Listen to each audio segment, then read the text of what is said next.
Lauren, hello. Hello. I'm sorry if I sound a little bit stuffy. I mean, I've been sick since like November, so. I feel you there. Although, like I mentioned on the podcast earlier this week, the sun did start to shine in Belgium, which is a massive surprise. It's gone away. I can confirm it did rain a lot yesterday. And if you follow all the various different riders that are already in the area of the course for Paris-Roubaix, it looks muddy and wet, which I guess we can get into a bit later. The Trek Segafredo team went out yesterday and it looked horrendous. It was like 2021 repeat. Yeah, and I don't think, because the temperature is pretty cool again today, I don't think a lot of that water is going to dry up. So that might add to the dynamic of the race that we see tomorrow. Yeah, so Lauren and I are here the day before Paris-Roubaix Femmes avec Zwift to chat about everything that we couldn't talk about earlier in the week because we didn't have a complete start list. So we're going to go over the start list. And then I had an awesome conversation with Allison Jackson. That's also a written piece on escapecollective.cc, so you can check that out if you want, and it's linked in the show notes below. But we're going to talk about the start list. We're going to talk a little bit about the course. Allison actually mentioned the rain and how that might impact the race, so we can talk about that as well. And then we'll wrap up the episode with a short chat I had with Micah van der Duyn, the young Dutch rider on Canyon SRAM who is turning heads. So let's dive into it. Let's talk about the start list. I think we should start with the biggest talking point, which is no Marlen Russe. Yeah. Which, in our little back and forth conversation on the Wheel Talk WhatsApp group, she was my pick, just based on her recent form and how great she's been and the course and all those things. Gracie went into the fact that the weather, if the weather is bad or there are elements like wet roads, for example, that is conducive to a solo winner getting up the road like we've seen before. But I think that's a massive blow to the team. And I had to pull up the start list again and then just kind of look through SD Worx.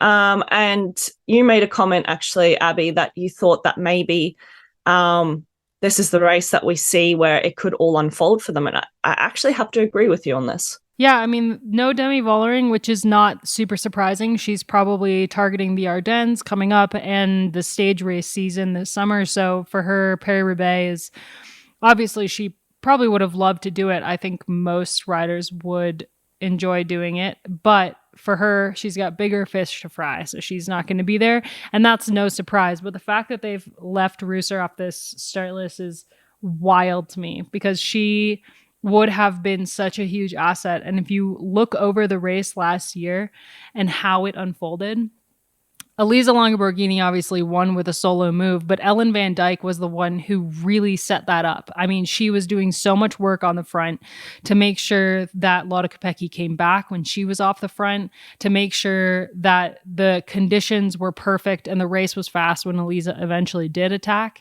And Marlen Russe, as we talked with Ellen on the Ghent Wevelgem podcast, is basically the same rider, not obviously Ellen has a lot more experience, but Marlen Russe is a very, very similar type of power. And so for SD Worx, having her in the race would have made a huge difference. So that they've left her off the start list is such an interesting decision. She also didn't race last year.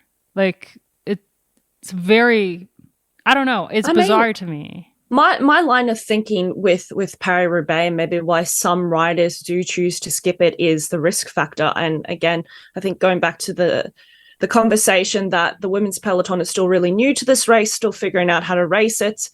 No other cobbles that they experience in the women's calendar. Well, it's the same for the men. It's the same as this race.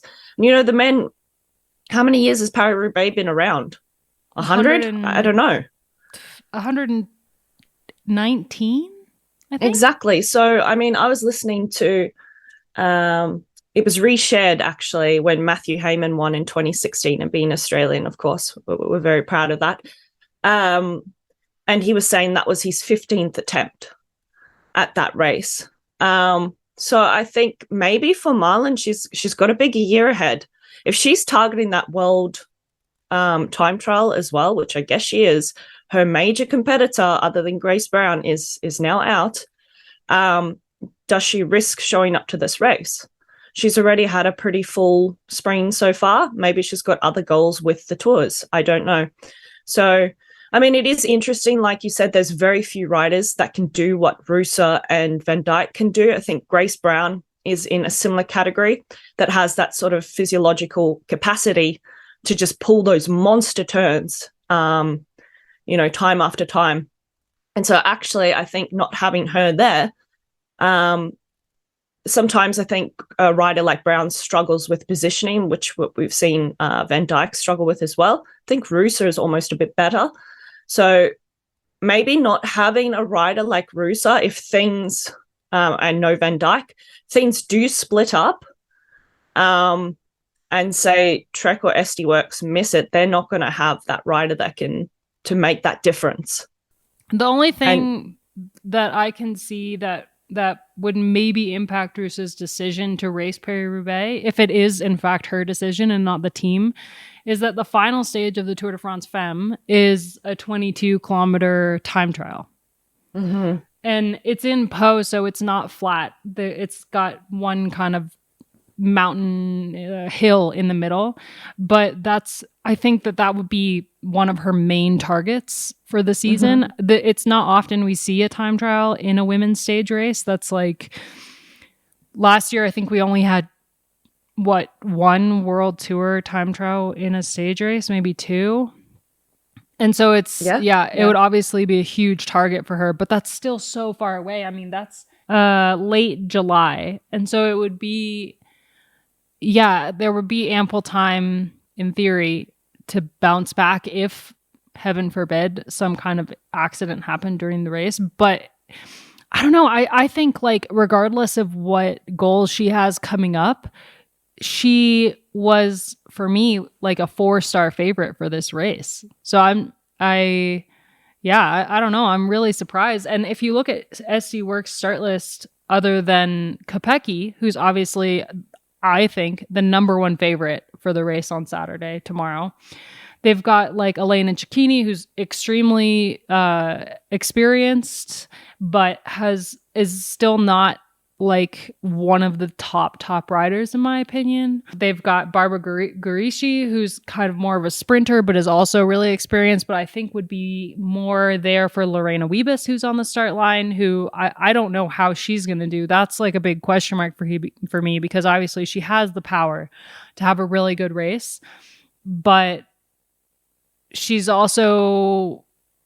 not had a ton of racing experience because DSM always kept her out of races when she was on the team, unless she could really win it. And so I'm curious to see how she'll do, and I will not be surprised if she does super well.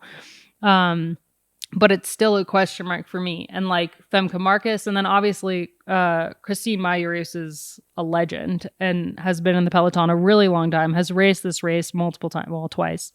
And so she will be an asset to the team, but there's not a ton of cohesion I see on that roster. So it's going to be... Not the big engines, for sure. Not like the big engines that they have in the team. I mean, Chantal Bloch is obviously out as she's pregnant, but I think Rusa is definitely one of those riders. But if I look at the team a second time around, they're really scrappy riders.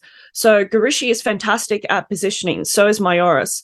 Wiebes is a sprinter. So I think when push comes to shove, it's pretty much like a sprint train going into those sectors. So I think they will do well in terms of putting Lotte where she needs to be. Are they going to be the team that can get things organized if they have to and chase? Probably not. Paris-Roubaix is a pretty hard race to chase in.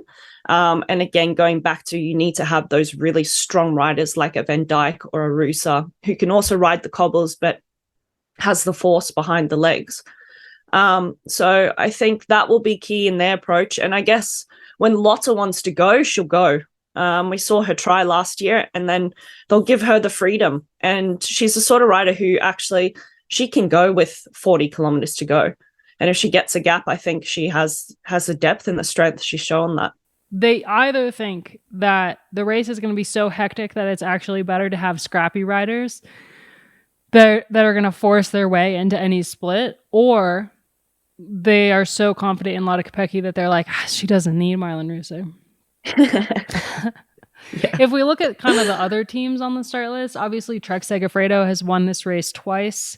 I think a lot of that not only comes down to the strong and experienced team that they've had the last 2 years, but also the equipment. They spend more effort and time and thought on the equipment than any other team in the peloton. And that's obviously paid off for them really well in Paris-Roubaix, a race where equipment matters more than pretty much any other race on the calendar. And they are starting with the 2022 winner, Elisa Longo-Borghini, who's had COVID but finished third at Flanders. So pretty, like, I mean, she's the comeback is really, really impressive if you follow her on Instagram. They have Eleanor Backstead. It's her first Paris-Roubaix, so that'll be really interesting. She's obviously super strong. Balsamo is also really, really strong. I would put her with Wiebes, though, where I'm like, I don't know how you're going to do it Paris-Roubaix, but you definitely have the ability to do well.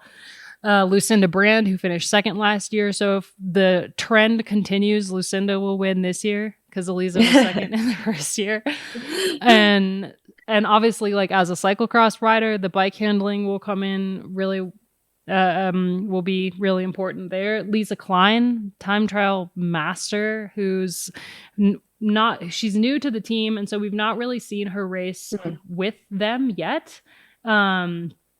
She's raced obviously in Australia, and she did a couple of the classics earlier in the year, Omloop Newsad and Dwars and stuff, but I'm curious to see how she will fit into the team. And then Ilaria Sanguinetti. So they have a really strong team, and I would usually say like that I'm not sure how this team is going to do, but I have a lot of confidence in this team, actually. I think like the more I look at it, the more I'm like, okay, I think they can do really well. Can they win?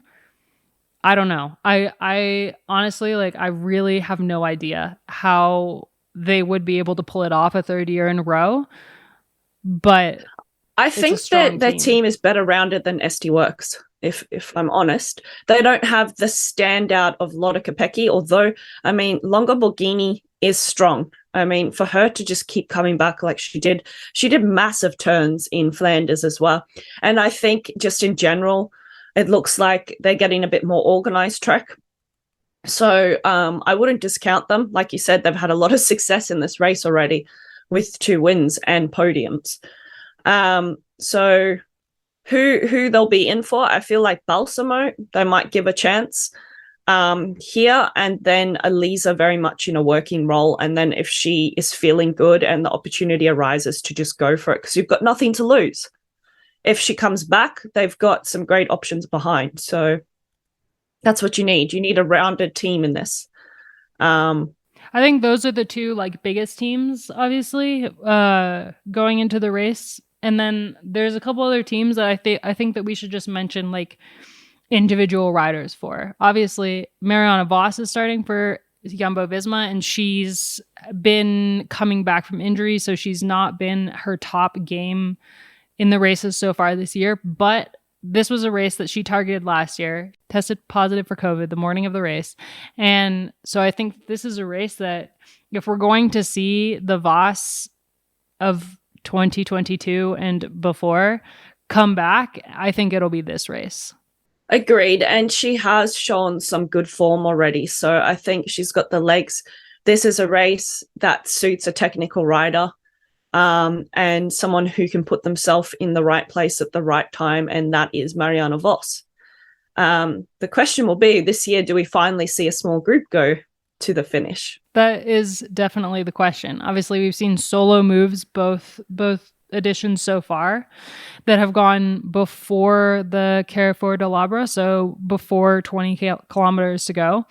And that is, are we going to see that again? Or are we going to see a small group? Because if it's a small group and we come into the velodrome with Vos versus Kopecky, I would pick Vos. really, yeah, it's a really, really interesting combination. Yeah. Yeah. That said, we've seen with Roubaix, at least in the men's race, when a small group comes in, you can't actually pick who's going to take it, because even if in another race a certain rider was faster per se, after racing Roubaix, you're just, like Gracie has said time and time before, at the end of those hard classics, it's just like brute power. Yeah. You can't almost pick who's going to win. So, yeah. But I would say she would be my pick in a small group Is that a came heart into the pick Belgium. or a head pick? Yes, heart. We both picked Voss for our heart picks. Yeah, I mean, it would just be so great. Yeah, it's like Voss wearing the yellow jersey of the Tour de France Femmes of X Swift. It just like feels right for Voss to win Paris-Roubaix at one point in her career. Yeah, I think in terms of other individual riders, I hope Pfeiffer Georgie has another good ride. Obviously, in Flanders, a lot of riders got caught out with what happened in the Koppenberg and all the other stuff that sort of unfolded there. But she's had a really strong spring season. It will be interesting. She is still a young rider too, to see how she pulls up on the day. But I think that could be interesting. Charlotte Kool, very exciting rider, fantastic sprinter. But I think Paris-Roubaix is going to be a bit too hard for her at the stage in her development. I could be wrong. Yeah, I'm really interested in DSM because like they've got Charlotte Kool, Pfeiffer Georgie, and Megan Jastrab, who I put in my preview as a dark horse.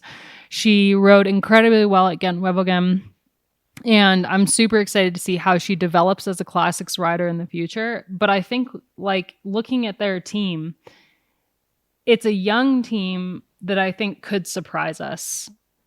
Yeah, I agree with that. And they've raced really well the rest of the spring.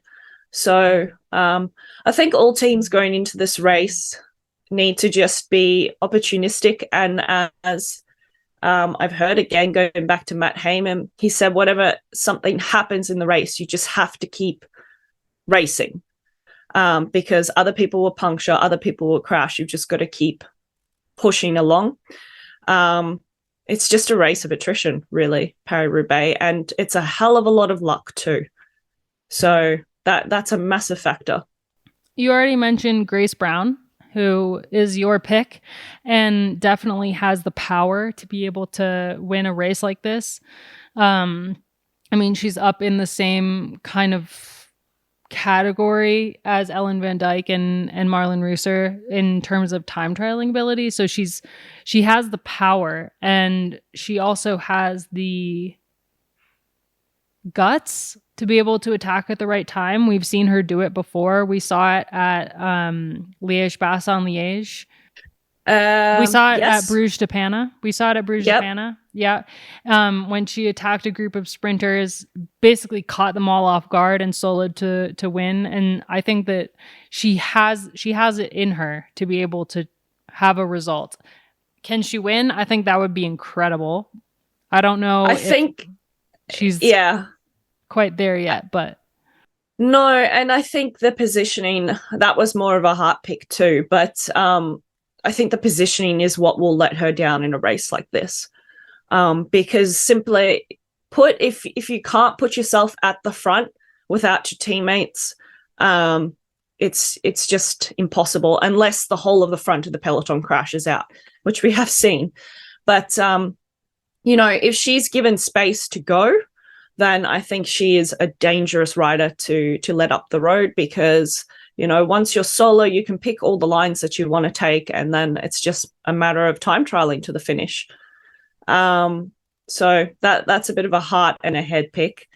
Other riders, I think, again, Elena Sierra has been a really strong rider from Movistar, so I think she'll be definitely up there in the mix.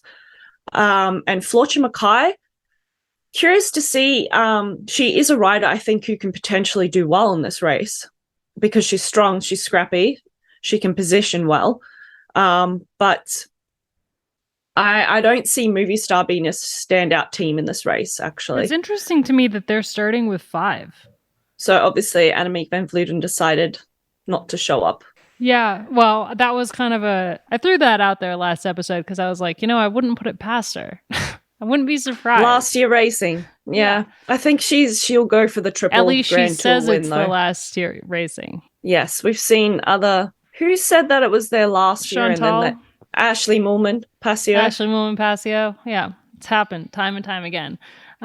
If we just kind of so we'll just run through the start list really quick and then chat with Allison Jackson. Live Racing, we've not really seen much from them. So I don't really see them making a huge impact. Marta Bastianelli, UAE Team ADQ, I think she's got the experience and she's also, it's her last year as well. So I think she has nothing to lose when it comes to this race also. Kenyon Schramm. Yeah, I was looking at them and I'm like, yeah, I don't know. I feel like I would be really, really excited for them to give Tiffany Cromwell a chance at getting a result because I think when it comes to a race like this, she's super strong. She does the gravel. So in terms of handling a bike on variable terrain, I think she has the ability and she's super, super experienced. She reads the peloton really well. So I feel like when I look at their roster, I'm like, man, I really would love to see them give this opportunity to Tiffany.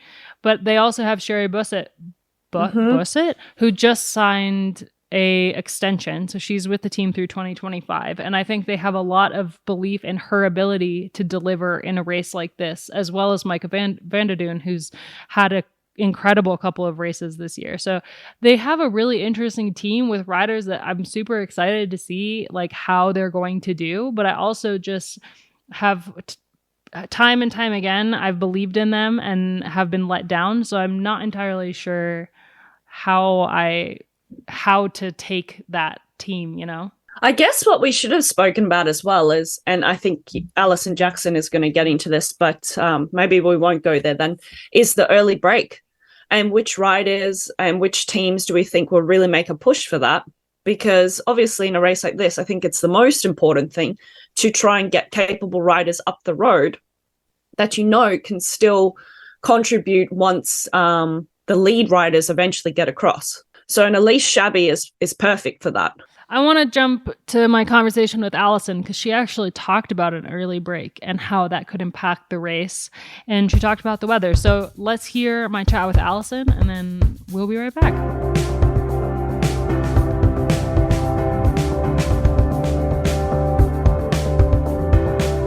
Allison Jackson of EF Education, Tibco, Silicon Valley Bank. How you feeling?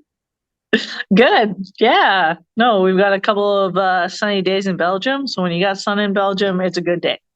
Yeah, that's great. I mean, quite the change from the last week or so. Yeah, really. Actually, I mean, this whole spring, we've got true classics weather this spring, just cold, rain. We've had snow. Yeah. But we are talking a few days before Paris-Roubaix Femmes avec Zwift, and it looks like it's going to be pretty nice weather. Yeah, I think so. Which, we've got to experience both a really wet, terrible, rainy kind of Paris-Roubaix and then also a dry one.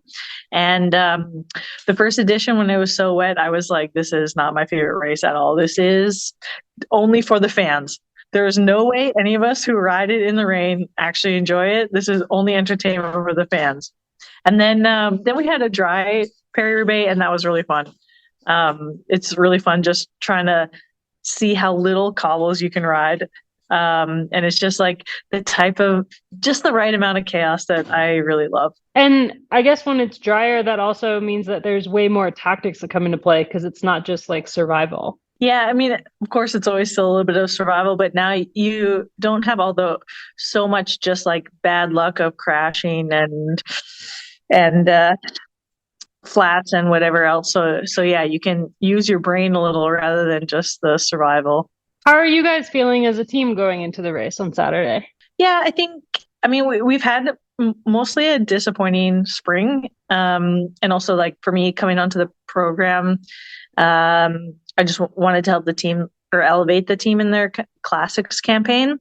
And we've just been, on some key moments, just missing the mark. So yeah, I mean, we go into this race, still, I mean, resiliency in bike racing. You always have another chance, so you got to start out with kind of a fresh agenda. But I think what really is going to favor us is just being aggressive, try to get ahead of the race, and then not get caught up in some of these crashes or whatever. So yeah, we did a bit of a recon today. And I think there's going to be some rain before the weekend. And so it's even doing the recon, the cobbles on the roads and the gutters are going to change with a couple of days of rain. So yeah, you just kind of have to be on the lookout for where the best line is. But yeah, what's really great about this team is that we all, as teammates, we get along super well, and the atmosphere is real fun and positive. And I mean, that's what keeps a team alive and what keeps riders able to bash it out again and again when you've got a supportive program and team and are in a good place. So, and since we last talked, you actually it's kind of like coming home for you in a way, coming back to, you've ridden for Tibco previously before it was a World Tour team, spent a ton of time in Europe, and now you can take that experience back to the team that you used to be a part of, but is now obviously stepped up to the World Tour, which is pretty cool. Yeah, and I really feel like I get to be a difference maker on the program, and whether that is like, I want to be the one that gets across the line first, and that's one type of being a difference maker. But also, bringing my experience and being able to break it down to more North American riders. I think, what it's like coming from the States and from Canada over to Europe. It's a different style of racing, and we don't grow up with just kind of the immersion method of learning. So to be able, you say like, this is a key point. We got to be in front. We got to position here or hold position. But then actually, how does that, like, how do you break that down into like a skill that you can teach? And I feel like I went through that myself, figuring it out and being able to put it in words to teach the team how to do some of this. So I really feel like I've got to be a difference maker for my teammates and how they're just like learning and growing as bike racers. And that's what has made me really excited from February. We saw a bit of success and a lot of improvement from the girls in kind of the Spanish races. And then to build on that every time we come into these races. So, I mean, it's always different when you come into a new program. But yeah, it's also really from being on European programs for so many years and then coming to an English dominant program where like, it's so much easier to get across jokes. Yeah, I was going to say, they get your humor. And like reference points are the same and stuff. So actually, that's been real fun. Awesome. So you talk about positioning and being ready for each crucial part of the race, but Paris-Roubaix, you've only raced it twice. It's only existed for 2 years in the women's peloton. So how do you prepare for the crucial parts of this race since it's so new and it's so important at so many different points of the race? Yeah, and it changes for us year after year. I mean, the first year was so short, and then the weather makes it so different.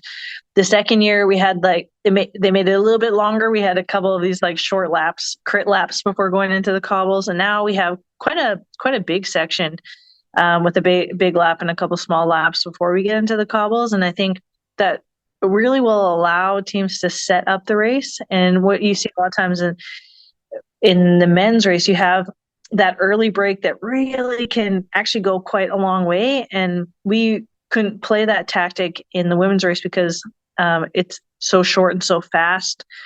The peloton would never let something get away. It never settled down enough for a break to get away before the cobble. So I think we can, so it's going to be it can be raced differently this year to set it up. So yeah.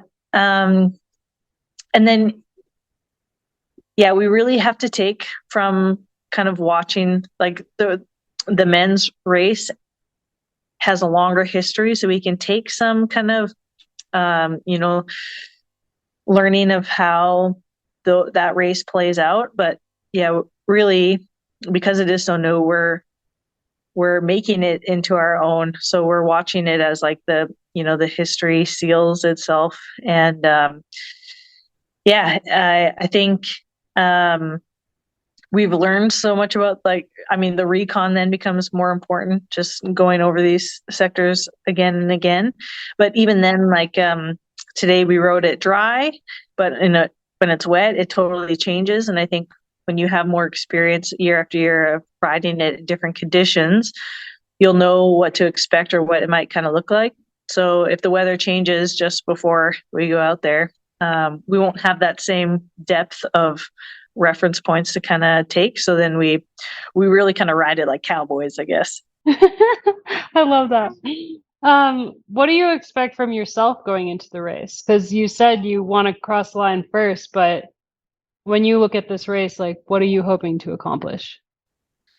Yeah. So I think, I mean, coming out of some of the other spring races, I really want to race, for the win. And I think really that's going to mean getting ahead of, or not just waiting for when Worx is going to do something. I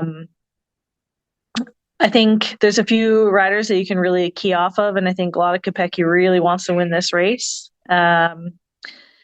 But then, if you can even catch her off guard or be a little bit ahead of when she comes across to you or whatever, I think that's in a good situation. But Paris-Roubaix is one that, I mean, you've got to have the good luck, and you got to keep fighting. So the fighting spirit, I think, for me, is going to take me far.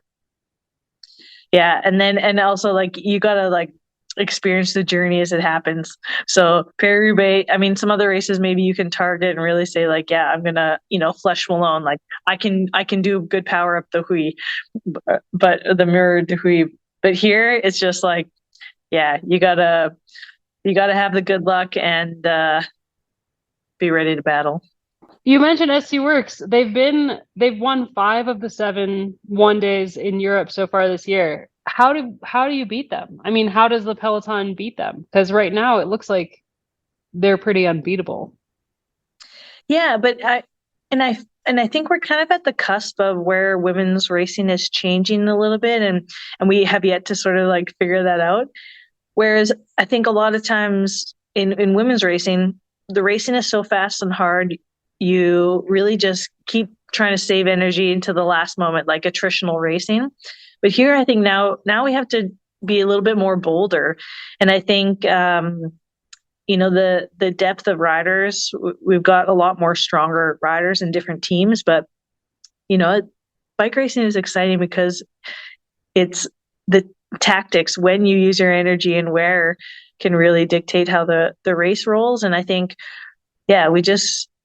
we got to see more bold racing, I think, from other teams. Be willing to lose it all in order to win. But I think, that's how I think we got to race against a team like Worx. I mean, if you race like a cowboy, they're Dutch. They don't know anything about cowboys. They don't know how to wrangle a cow. Like, there's no way. That's exactly right. We're bringing in a new race tactic. All right. Well, thank you so much for your time. It's been so great to catch up with you, and can't wait to see how you do on Saturday and also beyond. So thanks, Abby.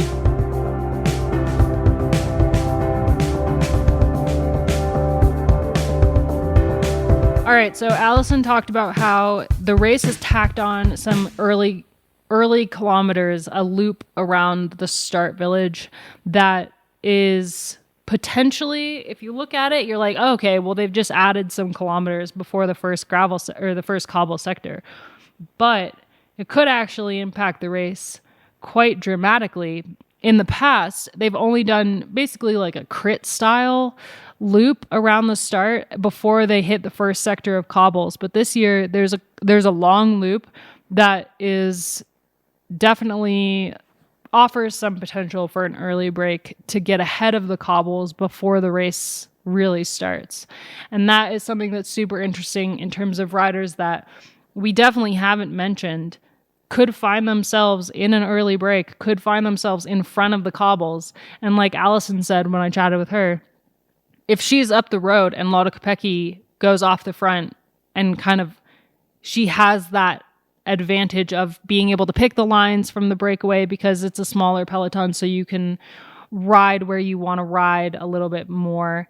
And if Lotte comes across to her, then she's in the perfect position. Like, can she hold on if Trek Segafredo and SC Worx make the race hard and break the race apart? You have to have good luck and you have to be in the right position. And that's super hard because everyone wants to be in the same position. But if you have a head start, that could be a potential result for someone like Allison, someone like Elise Shabby, someone like, anyone who we've not mentioned, someone who could completely surprise us and take us off guard. Yeah, that's 100% true. And I think the riders, if this early break does go, it's going to be riders from teams like Ceratiz, W&T Pro Cycling, Human Powered Health, Uno X, perhaps AG Insurance, Sudal Quickstep. Those are the sort of teams that we're going to hopefully see in this composition. And I actually think EF Education, TIPCO, falls into that sort of mix of teams that they'll let riders get up the road. And, I'm curious to see how Clara Hossinger goes in a race like this, because we've talked about cross riders, and you just sort of assume that the riders that race cross in the off seasons, this is like, could be their bread and butter in a sense, because it is that technical handling. So I'm really curious to see how the race unfolds. Let's hope that not too many riders and teams want to get into this early break and neutralize the break, which we've seen before, because I think it will lead to an interesting dynamic. Yeah, 100%. Allison also mentioned that while the weather is predicted to be nice tomorrow, as you said when we came into this episode, it has rained. It is cold, so that rain is not going to dry before tomorrow. And that means that everyone who rode Recon leading up to the race, it basically means nothing in terms of the conditions, because they're going to be completely different on Saturday than the Recon that they would have ridden earlier in the week.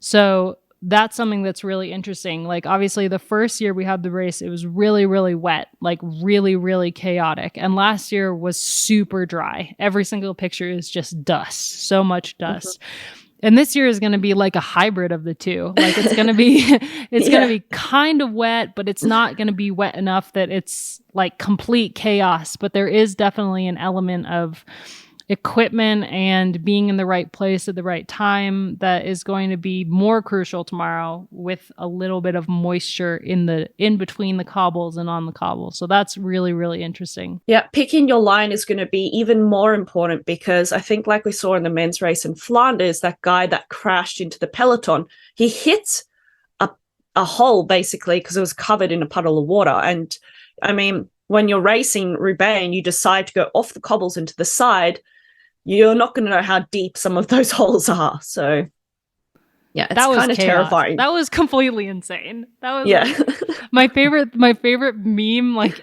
ever was I can't remember what his name is, but he does these amazing drawings. And oh yes, he did like Miley Cyrus, like it came in like a wrecking ball. It's like him on a wrecking ball. Oh my god, it was so good. It was such a good meme. Yeah, I think the weather, like, well, I didn't mention the weather in my preview as being a huge factor in the race, because the weather on the day isn't going to be a huge factor in the race, but the weather leading up to the race, it will be interesting to see what role it plays, because it's not going to be insignificant. All right, I think we've covered pretty much everything, and Allison did a really awesome job of explaining a couple things. And to close out the episode, I chatted with Micah van der Doen of Canyon SRAM about her move to the team and her season so far and her goals. So we'll wrap up the episode with that. Thank you so much for listening. We'll be back on Sunday with a breakdown of the race with Gracie and Matt Deneve, and we're really excited. This is going to be, I'm so excited. I'm like jittery. I'm so excited for Paris-Roubaix. This race is just a complete beast of its own. I think every So year tune in. every year it gets more exciting because every year the peloton gets better at racing it, and that's just. And you know what's great about this weekend? Particularly if you live in a country like Belgium, where it's going to be pretty grey and crappy all weekend, you can tune into 2 Paris-Roubaix on Saturday and Sunday. Yeah, I love that I actually quite like their own day. Yeah.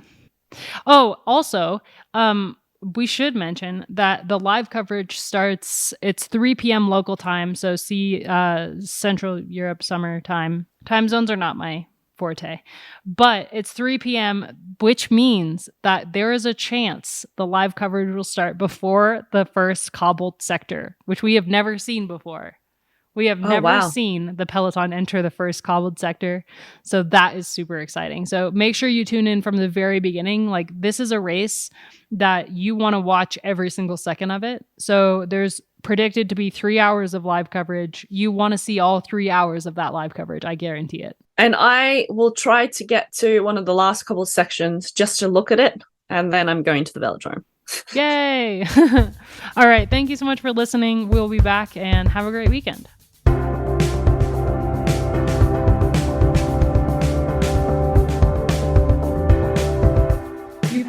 You've had some really good races so far this season. How are you feeling? Yeah, I'm really happy with how it went till now. With the team and personal, made a good step forward this year, last winter. So, I think we can be. Yeah, I'm really happy how it goes at the moment. How different is the team from your previous team? Because you were on a British team before, and you've made the leap to Canyon SRAM, which is a World Tour team. Is it a really different environment? I think for sure it's more. There is more professionality, and also with the girls, for sure, they are stronger, and you can learn from them, and you really make each other better on that part on the physical part. Mm-hmm. And for sure there's more knowledge about materials and training wise, like a lot of more knowledge from a lot of parts. Awesome. How are you feeling with Paris-Roubaix this weekend? Are you ready? Yeah, I'm really excited, and I think we can do as a team really well this weekend. And it will be also, I think it will be a little bit like the first edition. So we'll be really excited to watch, and I'm looking forward, and I think we can have confidence, can take confidence from the last weeks, how it went. So I'm really looking forward. Can you tell me anything about the team plan or your plan for the race without giving too much away? For sure we want to enter the velodrome as first. That's good goal. Very good goal. That's our team plan. And so you raced Paris-Roubaix the first year when the weather played a massive role, but you didn't get to race it last year, correct? No, to be fair, this is my first time that I really participate in Roubaix. Yeah. I mean, the first year was totally crazy, and it seemed like last year, with the weather being so good, teams were actually able to kind of plan for the race instead of just surviving out there. But this year being the third edition, there's a lot more experience from all of the teams going in. So do you think that will impact the race? I don't know. I think with the knowledge from the years, there can be more scenarios that they want to play out because they know that it can work. But I think it will be a little bit as the first edition. So in the end, it's also just how you can ride your bike, positioning wise, and survive. So, having been in the races so far this year, obviously SC Worx is dominating the races at the moment. Do you have an idea of how you can beat them or how they can be beat on Saturday? For sure, everyone is it's possible to beat. I think they have a strong block, but Roubaix will be something different, and I think it's harder to play the strengths out or your riders out. Yeah, for sure you're not gonna wanna ride with a lot of girls from them to the finish, but if you can play that game before, everything is possible. And after Paris-Roubaix, what are your goals for the rest of the season? Yeah, after Roubaix, I'm going to the Track Nations Cup in Milton, and then afterwards, for sure, yeah, goals. Yeah, there are a lot of goals. It's hard to say. Yeah, to be fair, it's hard to say really like what are the main goals. But there comes a lot of nice races, and yeah. Okay. We will. I just wanted to kind of get a little sense of how you're feeling, because it's been fun to watch you so far this year. I feel like you're an exciting rider to watch, and Thank you. Looking forward to cheering you on Saturday and for the rest of the season. Okay, thanks a lot.